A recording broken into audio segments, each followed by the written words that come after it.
తనను తాను తగ్గించుకున్నవాడు హెచ్చించబడతాడు. తనను తాను హెచ్చించుకున్నవాడు తగ్గించబడతాడు. నువ్వు పాటలు ఎంత అద్భుతంగా పాడినా సరే, నేను పాట దేవుడు అన్నట్టుగా బ్రతక, నాకు అవకాశం ఇస్తారంటావా పాటకి? నేను ఎంత బాగా పాడితే నాకు అవకాశం ఇవ్వలేదంటే నేను చర్చికి రావాలా?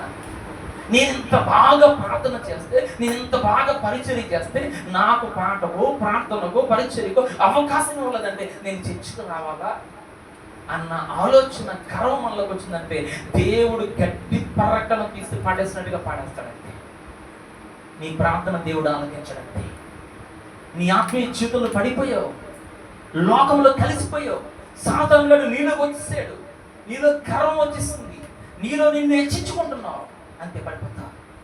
అయితే ఏం చేయాలి? సుక్కర్లాగా మార్చబడాలి.